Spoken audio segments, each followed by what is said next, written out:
오늘도 어김없이 재난 문자가 침투를 해서 영상의 중도에 끊어졌는데, 제가 이어서 설명을 하자면, 한창 요즘 사람들이 모이면 온통 비관적인 얘기뿐이라고 했었는데,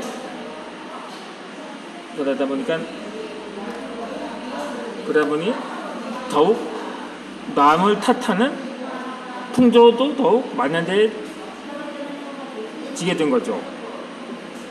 그렇게 오늘 또 도쿄올림픽을 강행하다가 또 확진자가 발생을 하다 보면 당연히 일본은 중국 탓을 할 것이 불보듯 뻔할 것입니다.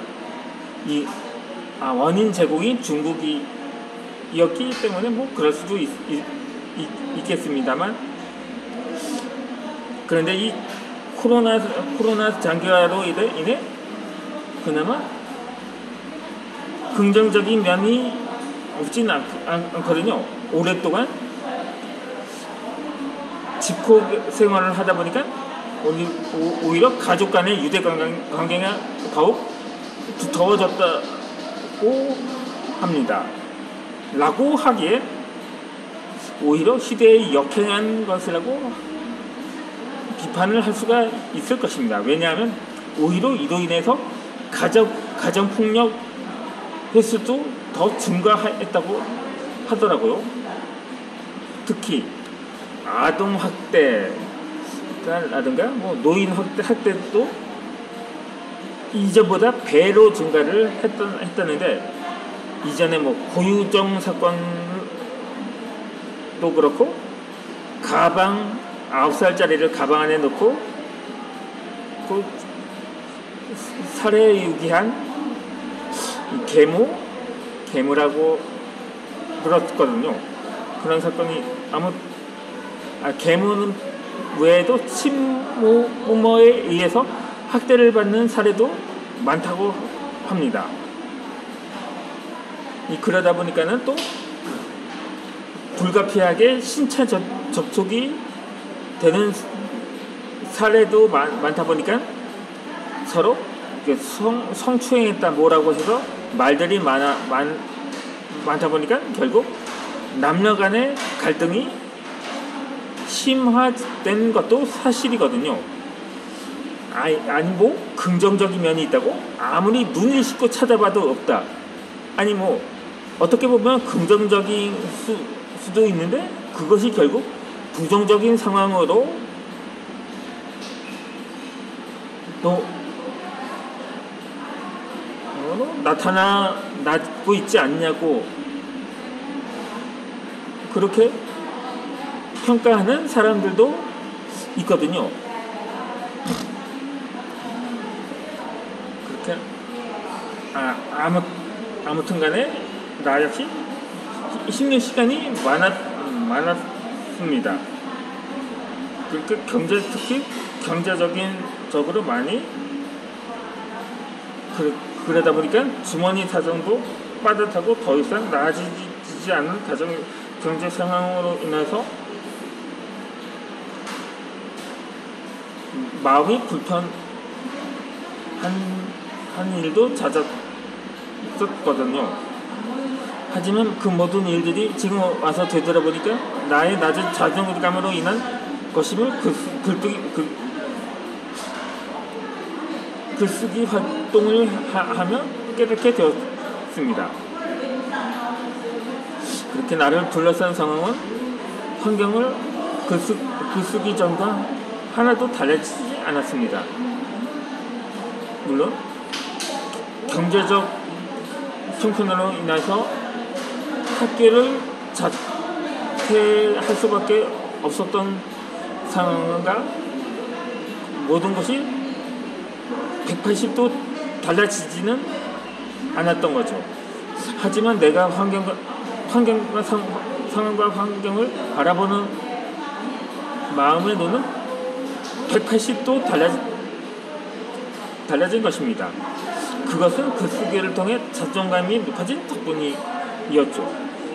내 안에 풍요와 감사가 충만하니 세상의 모든 것이 당연하지 않고 나만 부족하다는 생각에서 벗어나게 되었던 것입니다. 글쓰기를 통해 성숙한 사고와 가치관을 갖게 된 것입니다. 그러다 보니까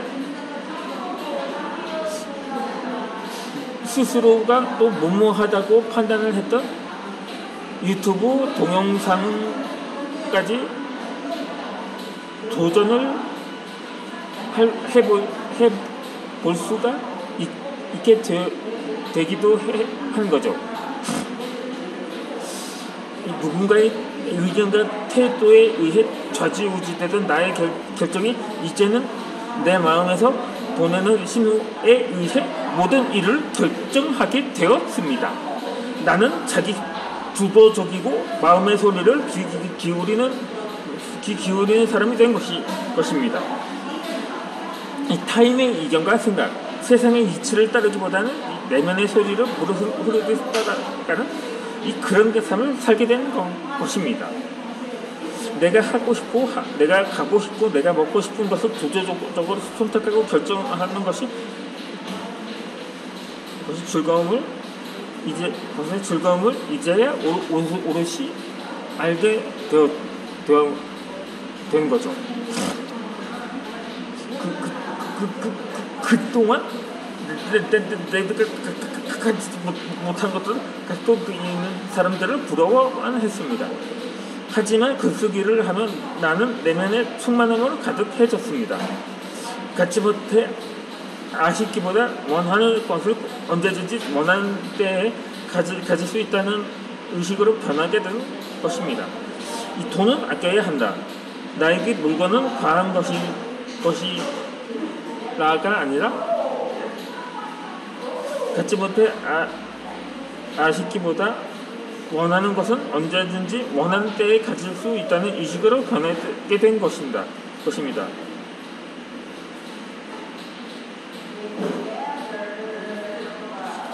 그렇게 생각하니까는 아직 소유하지는 않았지만 마음만은 풍족합니다. 생각과 의식의 차이가 만들어낸 궁극적인 결과입니다. 그러니까 제가 크루즈선 타고 심포니호를 타고 세계 일주를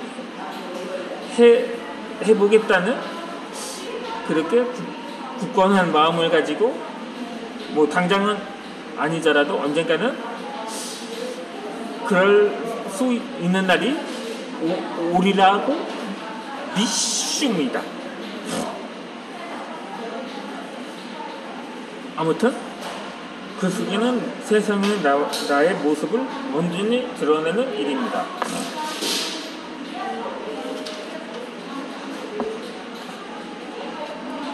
하지만 그렇게 결과를 내는 일이 즐겁지 않은 일들도 있을 것입니다. 하지만 누군가를 내가 모르는 사람이 나를 알고 있다는 상황이 두렵고 무섭게 느껴질 수도 있습니다. 나는 글을 쓰면서 나의 생각, 나의 일상, 나의 추억들이 글 안에 온전히 녹아드는 경험을 하였습니다. 나와 관련된 것들이 하나하나 글에 드러나는 과정이었습니다. 이 과정에서 글은 내가 세상과 연결이 되는 하나의 통로가 된 것입니다. 그동안은 누군가의 아들 역할만 하였습니다. 지금은 책을 내고 나의 글을 통해서 누군가와 소통하는 작가로서의 일을 한다는 것이 무척이나 흥미롭고 즐겁습니다. 내가 쓴 글에 감동을 하고 동기부여가 되었다는 후기를 접하게 되면서 나는 작가라는 멋진 역할을 하나 더 얻게 되었습니다. 글쓰기를 하는 동안은 내면의 치유가 이루어지고 내 안에 숨겨진 무한한 능력을 발견하기도 하였습니다. 할 수 없을 것 같은 책 집필이 드디어 이루어지면서 나는 자존감을 높은 사나이로 다시 태어났습니다. 글을 쓰는 것이라든 그만큼 자존감 상승이라는 결과를 이루어내는 완벽한 과정입니다. 글쓰기는 누구나 할 수 있지만 아무나 도전하지 않습니다. 그러니까 도전하는 것 자체를 두려워하는 거죠. 요즘처럼 다양한 영상 매체가 제공되는 시대에 글을 읽는 사람은 많지 않습니다. 그러다 보니 글을 읽는 것보다 더 어려운 글쓰기를 시도하는 사람은 더욱 많지 않은 게 당연한 거죠. 그래서 저도 그 유튜브 동영상을 올리는 계기가 그러한 이유라기보다는 홍보 차원이었던 거죠. 제가 처음에 책을 유튜브 영상을 통해서 책을 홍보하려고 했었거든요. 그렇게 했습니다만 오히려 지금은 유튜브를 오히려 방문자 수를 늘기 위해 유튜브를 홍보하는 상황이 되었지만 말입니다. 그렇게 해서 그러다 보니 책이라는 결과물이 나온 것 자체가 무척이나 신기하고 흥미로운 일이었던 것입니다. 나 역시 주변에 작가라는 사람이 없어서인지 내가 작가가 되었다는 것에 아직까지 어색할 뿐이죠. 그렇게 해서 책을 내고 나는 지인들에게 원래부터 글쓰기를 즐겨했냐, 국문과 출신이냐, 진짜 혼자서 쓴 것이 맞느냐, 라는 질문을 수없이 받았습니다. 하지만 지금은 여전히 책을 내긴 했습니다만 요즘은 베스트셀러 작가가 아닌 이상 작가라는 명함을 내기도 어려운 시대이긴 합니다. 하지만 그러면서 너는 여전히 책을 쓰려고 하고 있는 거죠. 내가 가진 생각과 사고를 나만 알기보단 세상과 소통하고 나누는 일을 하는 작가라는 직업은 나를 드러내는 최고의 일입니다. 수줍이 의미 많고 소심한 사람이었던 내가 누군가에게 내 존재를 알리는 일을 하는 지금의 모습은 상상해 보지도 않았습니다.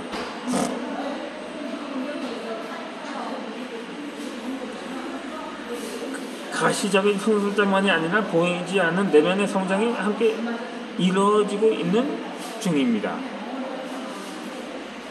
그러면 저는 영상을 이어서 글쓰기 강의를 진행하도록 하겠습니다.